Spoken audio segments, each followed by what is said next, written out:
Welcome into Clippers Countdown as your 30 and 31 LA Clippers are back out on the road for two starting in San Antonio against the 45 and 17 Spurs, who are as high up in the standings as Victor Wembanyama can reach. With them firmly in the 2 seed in the West, at least a year ahead of schedule, they are not waiting for their turn. They're a championship contender now.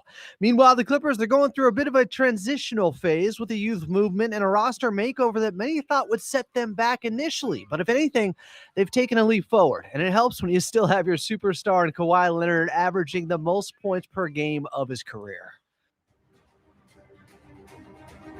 Clippers with the ball moving right to left. Here comes Kawhi right down Broadway. He plunges it with a right hand. Kawhi right side, jabs right, moves left, in and out, cross the left wing three. Kawhi connects. Woo-hoo! Kawhi Leonard with an early 10.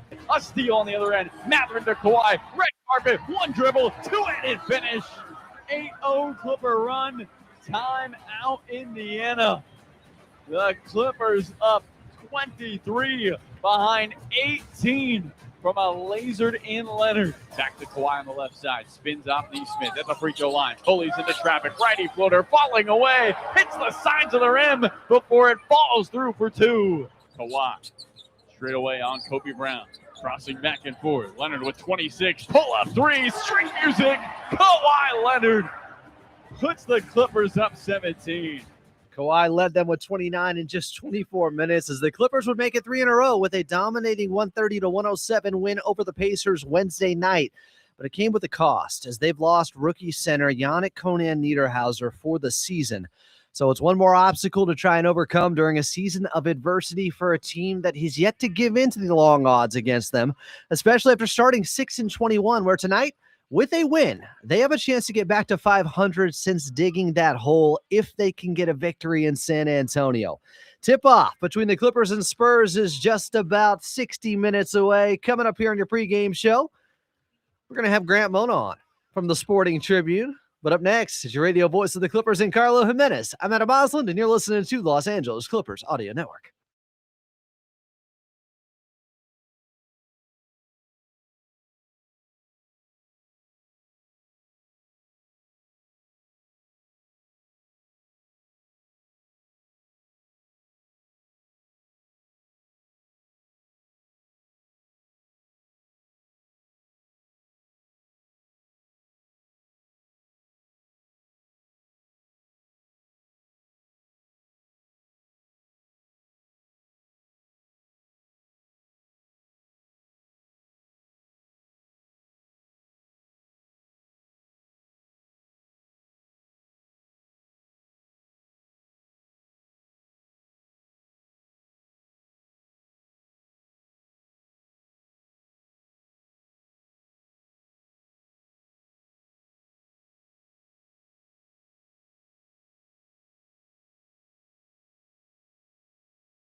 Clippers in San Antonio taking on the Spurs tonight. Tip-off just about 58 minutes away. Welcome back. I'm Adam Osland. It is Clippers Countdown, the official pregame show of your LA Clippers.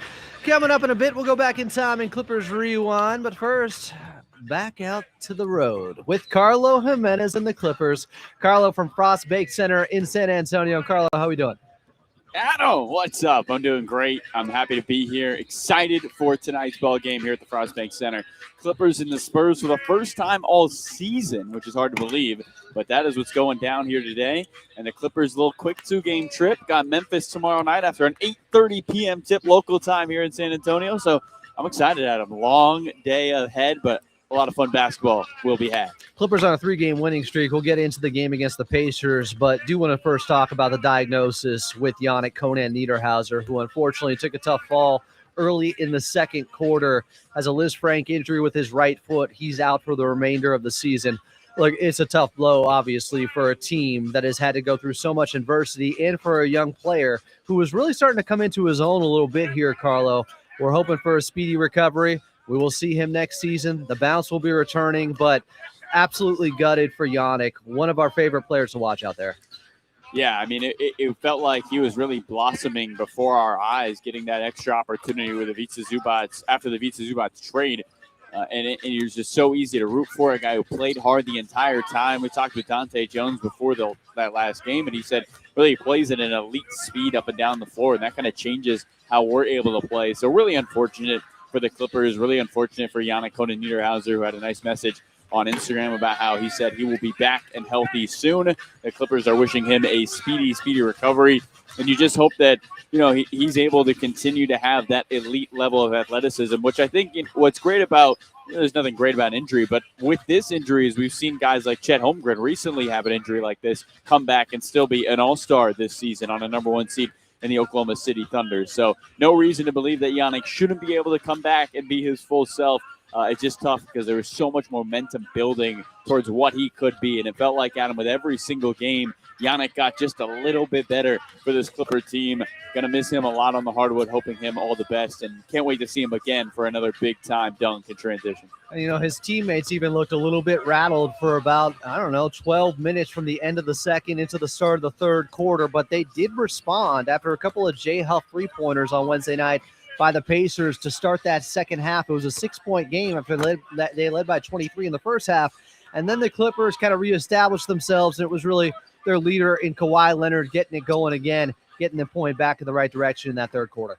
Yeah, anytime you finish a game, Adam, with 29 points, 8 rebounds, a couple of assists, and you don't play in the fourth quarter, I'd say you had a pretty good game. And that's what Kawhi Leonard did in their last game. He was excellent on the offensive end down the stretch. I thought he really, like you said, took the reins of the offense and got the Clippers back in front by 20+. At one point, the Clippers took a 37-point lead over the Indiana Pacers. Impressive to see them be able to bounce back after going 12 minutes where they only scored 13 points from that end of the second quarter to the start of the third quarter. Overall for the Clippers, Kawhi Leonard has been as steady as they come this season. Really an elite offensive force on that end, and the Clippers have been able to get the best defensive version of Kawhi as well. Still top 5 in the NBA in steals per game. But I think when they need a bucket and when they're looking for someone to stabilize, the ball finds the hands of Kawhi Leonard. He was great. And then also, Adam, Chris Dunn, a couple of steals on the defensive side that led to easy buckets. Awesome to see him be able to find opportunities on the defensive side of the ball, turn it into offense. That's been kind of the bread and butter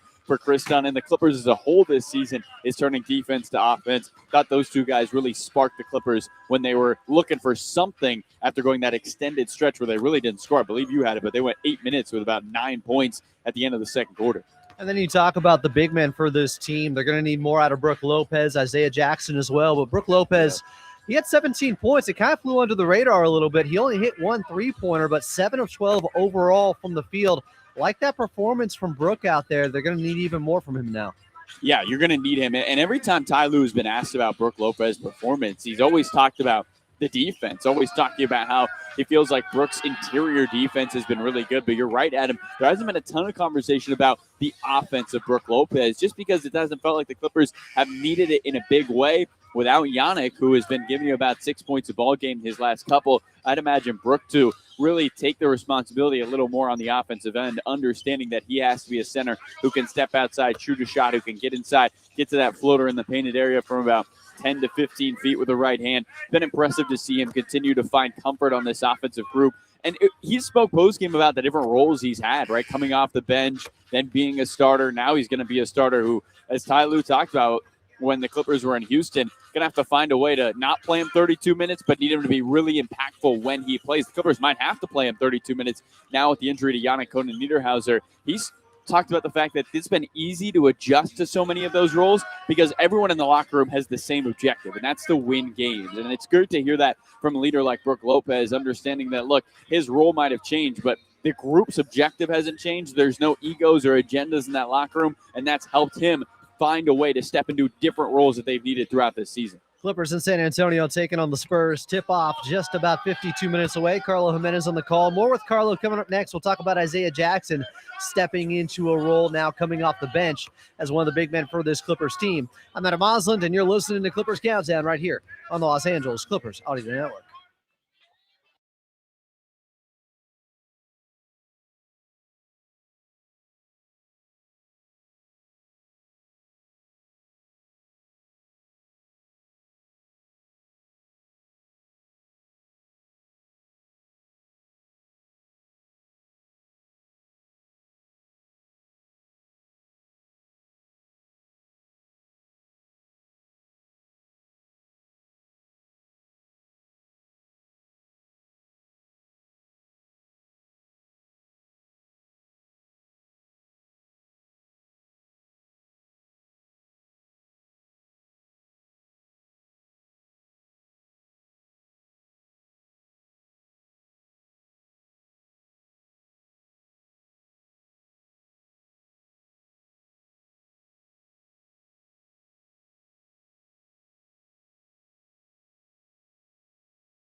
Clippers and Spurs from San Antonio. Tip-off 50 minutes away.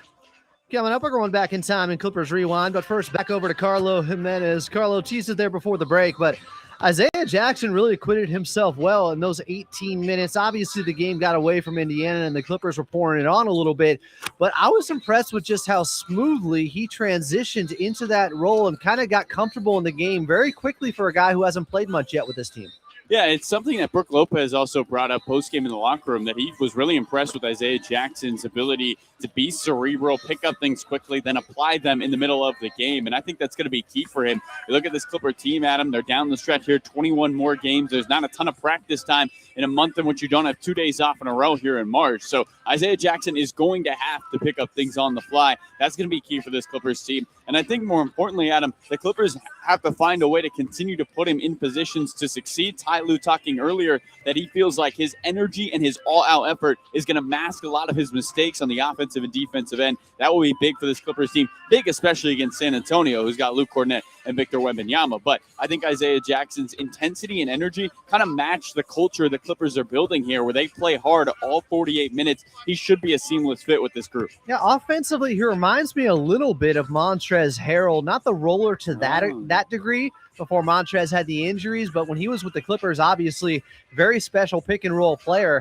I think Isaiah Jackson can run some pick and roll, get downhill, and he had an Achilles injury a couple of seasons ago. I think it was late 2024. He's responded very well. He had some pop out there the other night. I really like that, just the consistency with the motor, but also I felt like he had enough athleticism out there where he can create for himself a little bit when he's the recipient of some of those pick and roll plays. Yeah, it's interesting because a lot of times I think, Adam, and this is a pretty recent change, when guys would have injuries like an Achilles, that's a career-altering injury. They're never really the same.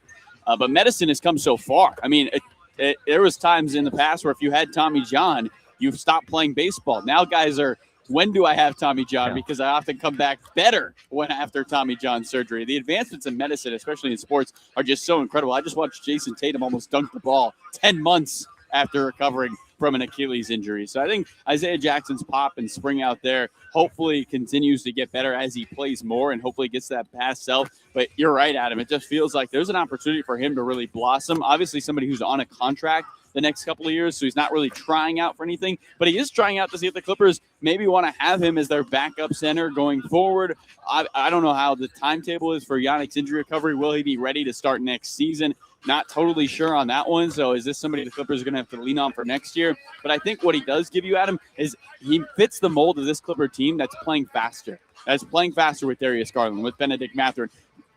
Kawhi Leonard is still top 5 in the NBA in fast break points per game. He likes to get out in transition. Jackson is going to speed things up with the Clippers, similar to how Yanic did when he was out there. And I think with his effort level, this fan base is going to embrace him very quickly here. He could become a fan favorite very quickly coming off the bench for this team.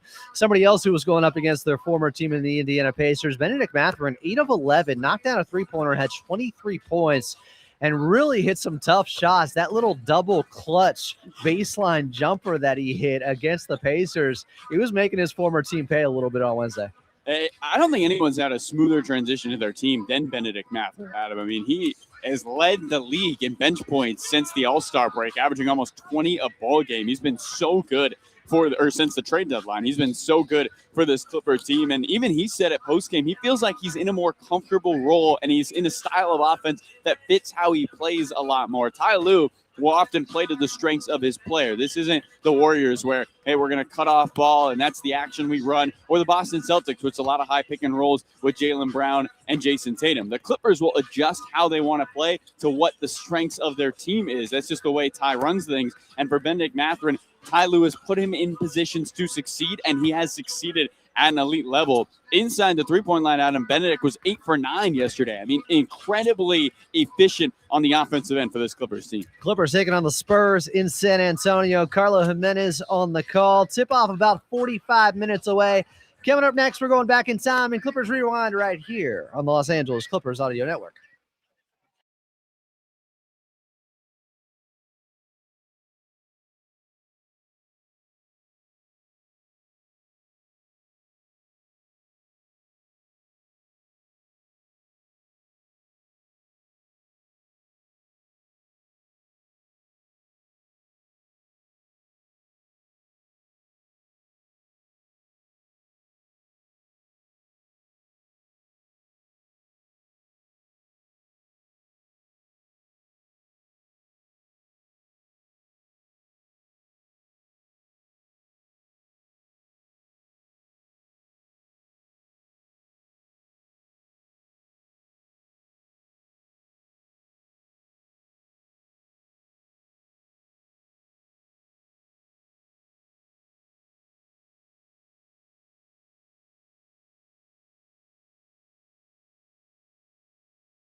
Clippers and Spurs from San Antonio.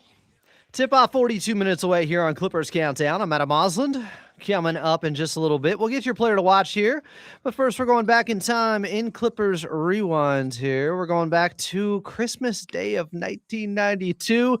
The top movies in theaters at the time: A Few Good Men, Home Alone 2, The Bodyguard, and speaking of The Bodyguard, starring Kevin Costner and Whitney Houston. Houston's song, I Will Always Love You, was the top song on the Billboard 100 charts. And on Christmas Day on NBC, the Clippers were taking on the San Antonio Spurs. Jackson, after the 20-second slipper timeout, works one-on-one against Avery Johnson and gets the hoop. Kenny Norman taking charge for the Clips. Jackson 1 against 3. Gives it back to Manning, and Manning makes it work. And again, it is Sean Elliott wide open, and he's hot. Drive, Manning with the rebound. Clippers want to run. Jackson to Norman, and Gary Grant has the layup opportunity. Harper down to the baseline, and a chance for the three-point play. Carr blocked by Kenny Norman. Kenny Norman with the cup, half hook from the baseline. Manning comes out to help on Johnson, leaves Robinson, and David goes to the hole for the slam. He not only dunked it, but he dunked on 3 guys. Oh, my. You got to run that back. Oh, my goodness. Magic Johnson starting his broadcasting career there.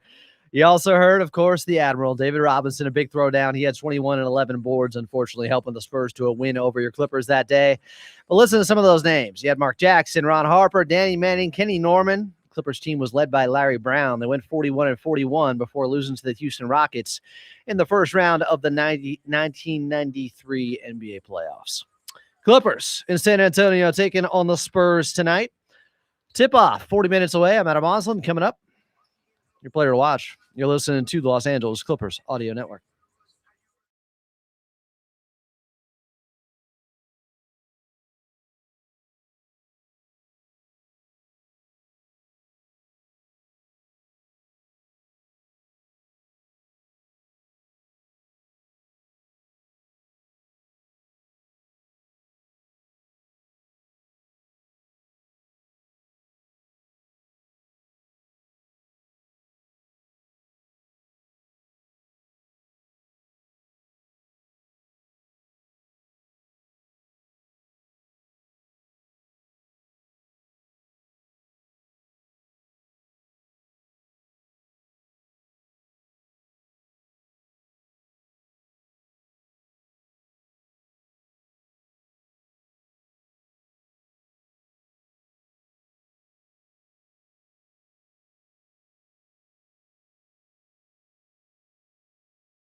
Clippers taking on the Spurs in San Antonio. I'm Adam Osland. Welcome back in.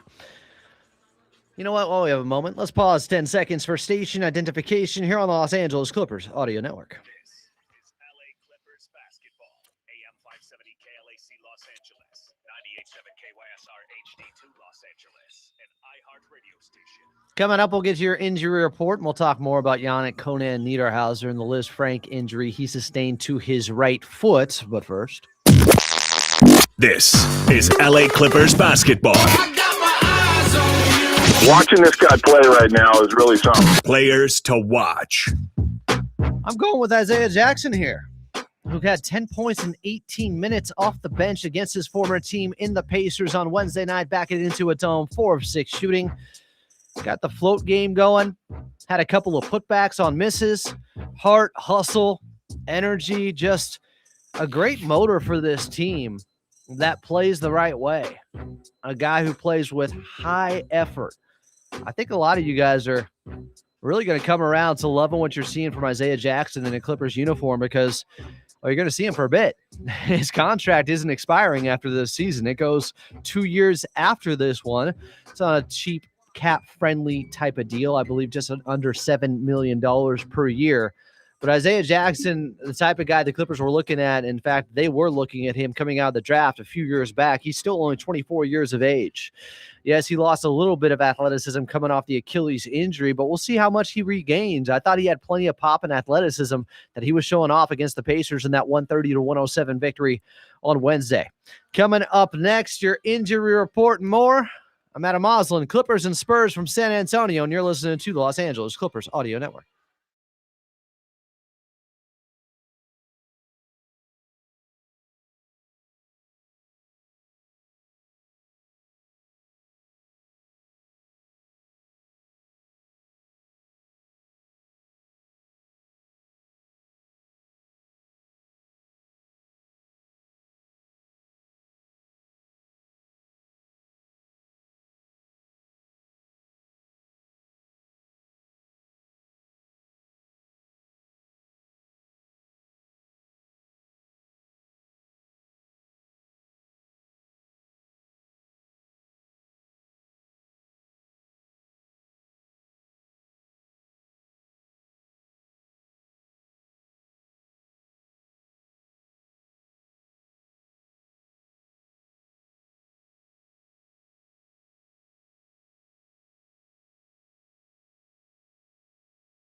Clippers and Spurs from San Antonio. Tip-off about 32 minutes away here on Clippers Countdown. Welcome back. It's the official pregame show of your LA Clippers. I'm Adam Moslin. Coming on in just a little bit here. We'll go back to Carlo Jimenez. We'll also get your drive around the league, and we'll talk more about Yanic, Conan Niederhauser and the unfortunate injury that's taken him out for the rest of the season in the very next segment. But first, I do want to get to your injury report. Remember, Clippers on the front end of a back-to-back. They'll be in Memphis tomorrow. Out for the Clippers in this game, Darius Garland, left toe injury management. Remember, I told you guys when he comes back, it's unlikely he'd be playing both games of a back-to-back. Well, that is the case. Looks like he'll be ready to go tomorrow in Memphis. John Collins still out with that neck strain, by the way. Bogdan Bogdanovic is available, dealing with an illness. And, of course, no Yanic, Conan Niederhauser. For the San Antonio Spurs, they will be without Harrison Barnes in this ballgame. Coming up next, more on Yanic. I'm Adam Osland, and you're listening to the Los Angeles Clippers Audio Network.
Clippers and Spurs from San Antonio. Welcome back. I'm Adam Osland. This is Clippers Countdown, the official pregame show of your LA Clippers.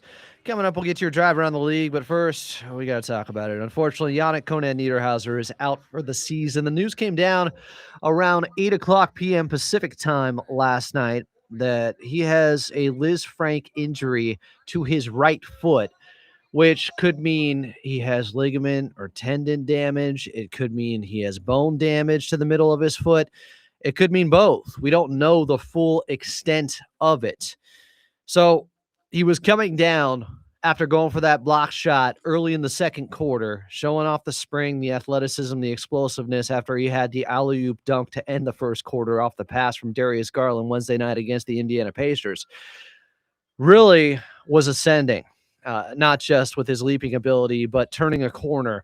And the game seemed to be slowing down for him. And that's what makes this so difficult, and the timing of it.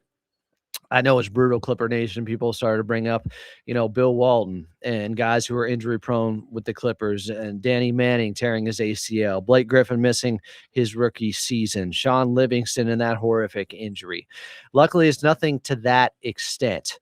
It is serious, but guys have fully recovered from this before, most notably Chet Holmgren. He missed his entire rookie year with the same injury.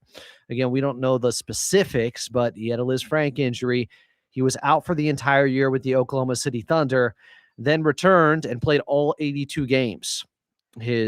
Technically his rookie year then at that point, just like with Blake Griffin's rookie year after missing his entire initial season in the NBA.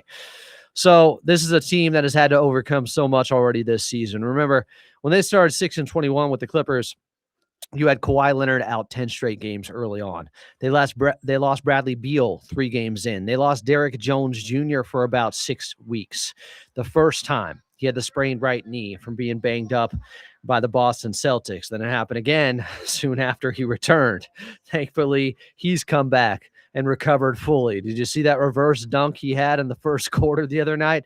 It was special. His athleticism fully intact. That's what we want to see with Yanic, because this is a guy who has special ability out there. I think everybody realizes now why the Clippers took him with their first-round pick and why they were so high on him. I know a lot of you wanted to see if Kalkbrenner was going to be the guy. He went to Charlotte instead. They took Yanic Conan Niederhauser because he has that higher ceiling. Because while he's a more raw player, he hasn't been playing basketball as long. You can just tell there's a difference out there with him next to other guys physically with the way he can move. So yes, his athleticism, that's a big part of what he does. And they need him to return with those pogo sticks, and hopefully by the start of next season. Now, it took about 8 months for Chet Holmgren to get back out on the court and play 5-on-5 for the Oklahoma City Thunder. Even though he didn't return that season to NBA play, he was pretty much ready to go. Let's see, it was early May. So obviously they didn't make the playoffs, and it took him 8 months to get back to scrimmaging, to going hard 5-on-5. Don't know if that's going to be the case for Yanic. Some have reported, okay, it could take 6 to 9 months. Some guys, it takes less. We saw Udonis Haslem. He had it when he was 29. Remember, Yanic's about to turn 23 next week. Udonis Haslem, that's the other comp you could say. Comparison to him, he had it at almost the age of 30, and he went on to play, another 12 seasons in the NBA. Now, some of those he was basically assistant coach on the back end and just there for vibes or to break up any fights or to be some muscle out there if they needed him. But Yanic is also a guy that doesn't just rely on his athleticism, because he has a handle. He is very well coordinated for a 7-footer, and that's because he had a late growth spurt, similar to what we saw Anthony Davis. That was a guy who was playing some guard and then all of a sudden turned into a 7-footer, and he had to adjust, but the handle remained. Same thing with Yanic. Yanic also has an outside shot. And the one thing when I was doing research last night about Chet Holmgren and what he improved upon, what he could work on while he was in a boot for a good 3 months, I think it was, with the Liz Frank injury, Chet was still finding ways to get shots up. And, if you want to find a silver lining, if you want to try to find a positive in this, it's that Yanic should be able to work and key in on his three-point shooting still. When Chet came back to play all 82 games the next season coming off the Liz Frank, he was out there taking 4 threes per game, shooting 37%. Yanic has a really smooth shooting stroke out there. He does. We've seen it. He's only hit 1 3-pointer so far, but he's only taken a few.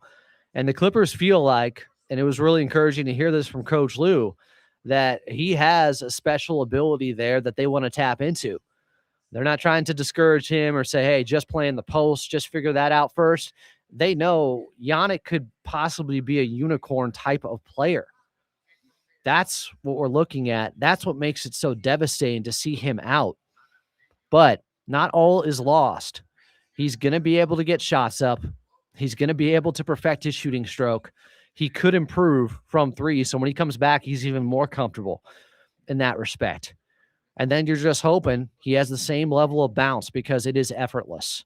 It's impressive how easy he's been able to get up.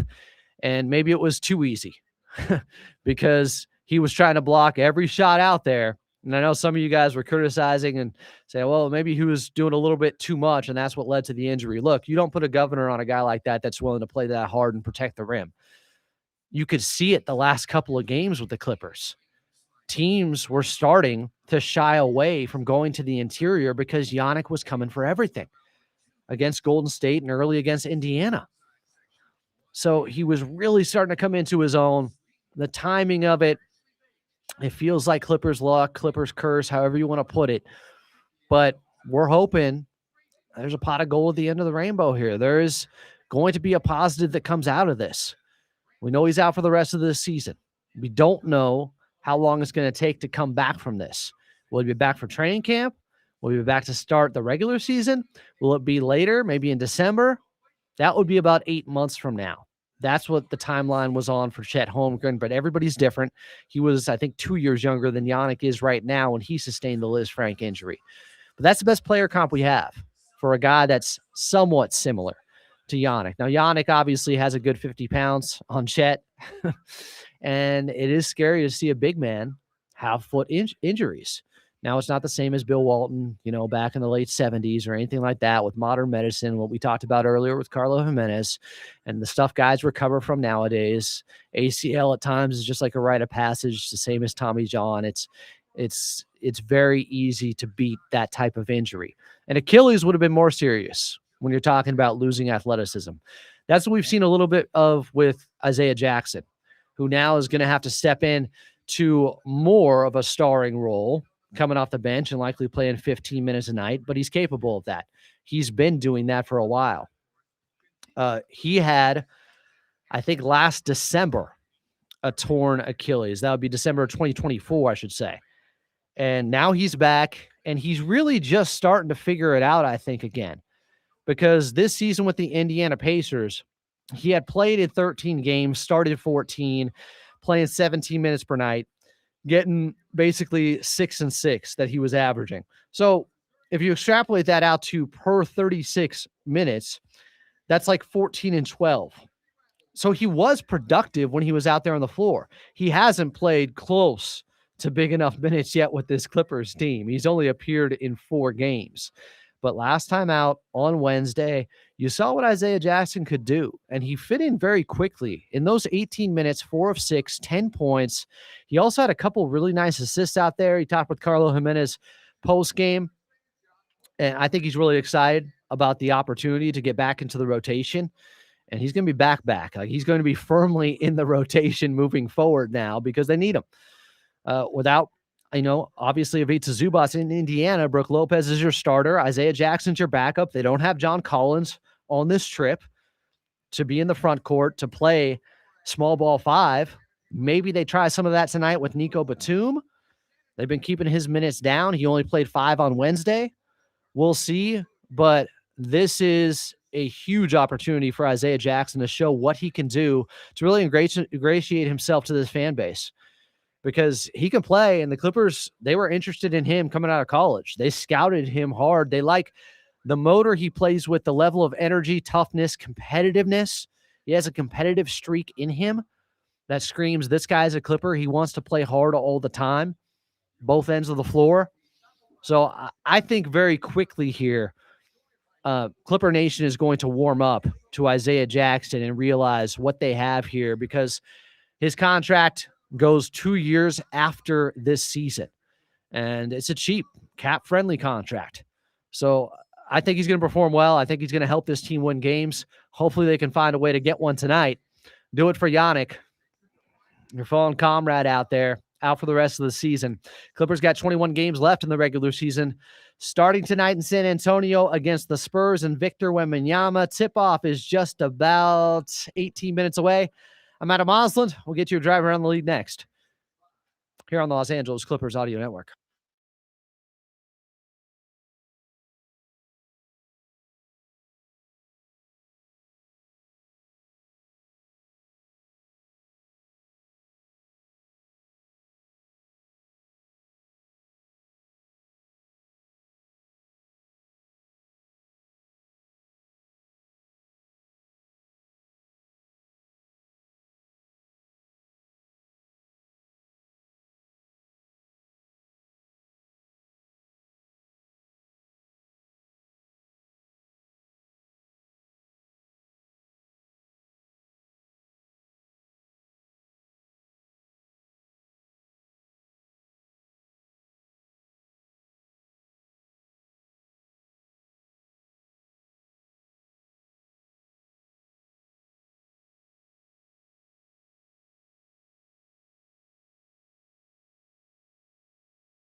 Clippers and Spurs from San Antonio. Welcome back in. I'm Adam Moslem. This is Clippers Countdown, the official pregame show of your LA Clippers. Coming up in a little bit, we got Carlo Jimenez, who's on the call. Tip off just about 15 minutes away. Let's get to your keys. You know what? I'm ahead of myself here. Let's get to an NBA out-of-town scoreboard right now. Late fourth quarter in Boston. It's the return of Jason Tatum. Had a putback dunk for his first make off a rebound, then had a corner three-pointer, and the Celtics are up big 120-96 at home over the Dallas Mavericks. Jason Tatum, 6 of 16, 15 points in 27 minutes. I would have thought he would have been under 20 minutes coming off the Achilles injury after 10 months of rehab. Obviously went down in that second-round series against the New York Knicks. Great to see him back. One of my favorite players to watch in this Boston Celtics team. I mean, why not? They haven't turned this into a gap year, a transitional year, anything close to that. They're 41-21. They have a chance to come out of the Eastern Conference, even if he's just 85% of what he has been in the past. Jaylen Brown has been that good, and he's leading them with 24-7-7 as they're about to improve to 42-21, being up 120-98 with just about 2 minutes left in the fourth quarter on top of the Dallas Mavericks. Cooper Flagg was 16-8-6, did get banged up in that game. In Charlotte, the Hornets actually going to lose. The Miami Heat are up 122-117 with 2.5 left over the Hornets. Tyler Hero's got 35, 8, and 9 assists. Brandon Miller with 22 and 13. Halftime in Houston. Rockets been struggling a little bit. Just lost to the Golden State Warriors, but they lead the Trailblazers by 1 at 57-56. Alperen Şengün, baby Joker, with 19 points in the first half. Rockets by 1, 24 minutes in over Portland. Coming up next, back to Carlo Jimenez. I'm Adam Osland, and you're listening to the Los Angeles Clippers Audio Network as we get set in San Antonio. Clippers and Spurs is coming up.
Clippers and Spurs from San Antonio. Tip-off just about 10 minutes away. Welcome back. I'm Adam Osland. Coming up here, we'll get to your keys to victory as teased earlier. But first, back out to San Antonio and back to your radio voice of the Clippers and Carlo Jimenez. Carlo, let's talk about the Spurs team way ahead of schedule. I said in the intro, but they're a contender now. They're not waiting their turn. They're coming for the crown. They beat OKC 3 times in 12 days earlier this season. What have you seen from this Spurs team and just how quickly they've been able to ascend? It really is impressive the way they play, Adam. Ty Lue spoke to this pregame, but saying what sticks out to him is everyone plays their role and everyone plays to win. There are no players out there who do not play in the system. There's no players out there who don't play defense. They are all playing a two-way style. They're all playing to win ball games, and it's an egoless locker room, and I think that's really helped them. But to the X's and O's, Adam, they've just been elite on the defensive side of the ball, third in the NBA in defense. But in the month of February, they are first. And every month this season, they have gotten better on the defensive end. They just continue to mesh and gel and take a next step every single time out. And then finally, Adam, they're shooting the ball extremely well this last month. The Spurs second in the NBA in field goal percentage in the month of February. Clippers are third. So those two teams really shooting the ball well. But San Antonio maybe doesn't have a lights-out three-point shooter on their roster. But when they can knock down threes, it is dangerous for opponents. Spurs, really their only weak spot is that three-point shooting on the offensive end. Also, Adam, Victor Wembanyama is not shooting as many threes. He's getting in the paint a lot more. His three-point percentage has dropped 16% when you look at the percentage of total field goal attempts. He used to take 47% of his shots from three last year. It's down to 31% this year. And that cerebral style of play for Wemby has really helped San Antonio take the next step. And he was big last night. They're on the second night of a back-to-back. They had a huge victory over the Detroit Pistons at home, 121-106, where Victor had 38 points.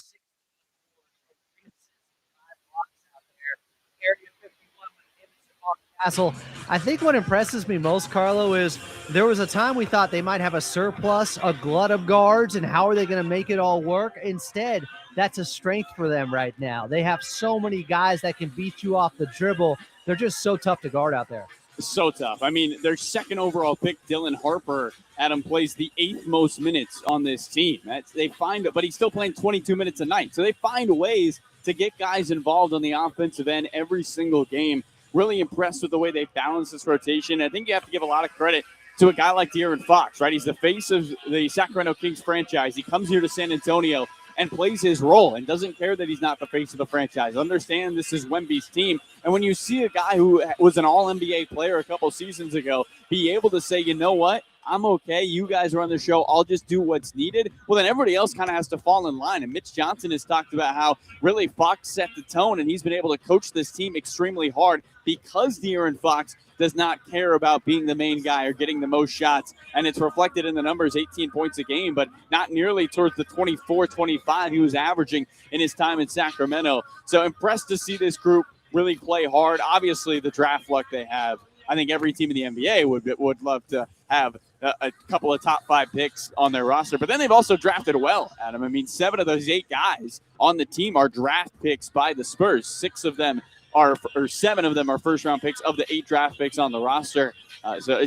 They got good draft luck, but you got to draft well, and San Antonio's drafted well. You make your own luck a little bit out there, and they have been a well-run, a well-oiled machine of an organization for about 30 years now. We're talking back to David Robinson coming out of the Navy as the Admiral back in, 1988. They've been like this. They have been great with their scouting departments, too, over the years, especially with international players.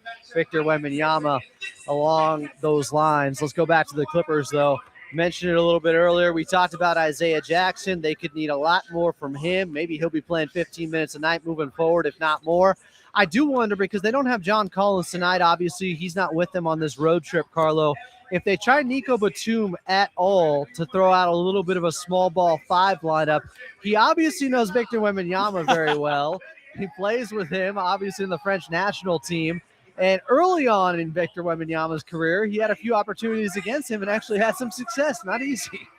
No, there's not many guys who can guard really tall players well or undersized. Nico Batum's a 6'8" guy, but Adam, in playoff series, the Clippers have asked him to be the small ball 5 in big moments, and he's delivered. I wouldn't be surprised if that's what Ty Lue decides to do. I think it was last year the Clippers were in this building, and we asked Ty about Nico and Wembanyama, and Ty said to us in the interview, we're going to see tonight he's guarding Wemby. And so he kind of put Nico on him earlier last season. Let's see if he decides to do it again. I think the Clippers, out of the first 2 years against Wembanyama, did a good job with the physicality. Obviously, that's what every team has tried to do with him. But Wemby has done a great job this season handling that physicality. That can't be the blueprint anymore. The Clippers have to be able to show a crowd, as Ty Lue says with any superstar, show different looks in this ball game, try to make them uncomfortable. It's not a guy who plays a lot of minutes per game, Adam. Wemby, his 38 minutes last night, second most of his season. So maybe you get some tired legs from a guy like Victor Wembanyama, who's only averaging 29 minutes a game. Obviously, in the playoffs, he's probably going to play somewhere near 42, but this is a test for Wemby and this Spurs team on the second night of a back-to-back. Can the Clippers be the beneficiaries of a rest advantage type game? All right, Carlo, my player to watch in this game, I'm going with Isaiah Jackson off the bench for the Clippers. I want to see what he can bring in his first real opportunity where he knew going in he's going to be used plenty. Who do you guys your player watch for the Clippers? I think, this is a San Antonio team, Adam, that likes to get out in transition when they can. They average 17 fast break points per game. That's the 8th most in the NBA. I think Jordan Miller's got to shoot 10 free throws today. I'm going to pick him as my player to watch. Slow down San Antonio, get guys in foul trouble, get to the free throw line. As we say on the broadcast, death taxes and Jordan Miller getting to the line. He's got to get to the line today. That reminds me, I got to call my tax guy. I got to call my accountant. We're getting close here. That time of year. Clippers in San Antonio taking on the Spurs. Carlo Jimenez on the call. Tip-off about 5 minutes away. Coming up, your keys to victory right here on the Los Angeles Clippers Audio Network.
Clippers and Spurs from San Antonio. Tip-off coming up. Let's get to your keys to victory. It's no secret, Victor Wembanyama is a monster, an alien patrolling the paint. He can guard half the court. It's like Ed Reed was guarding half the field back in the day, defending half the field with the Baltimore Ravens. That's Victor Wembanyama defending half the court with the San Antonio Spurs. You look at the on-off splits when he is out there, it makes such a difference with their defensive rating. So how do you get him away from the basket? Well, you got to knock down some three-pointers. That means if he's guarding Brook Lopez, he's got to take him out to deep water, take him away from the paint a little bit. And this Clippers team overall, they're going to need some outlier shooting tonight. They're going to need guys who haven't been hitting from distance like Benedict Mathurin as of late to knock them down. They're going to need Kobe Sanders to do what he did last time out, win 50% from the outside. They're going to need Derrick Jones Jr. and Chris Dunn to hit three-pointers. You have to loosen up that defense, and that means hitting Victor Wembanyama away from the rim. Clippers, Spurs from San Antonio. Carlo Jimenez is on the call next. You're listening to the Los Angeles Clippers Audio Network.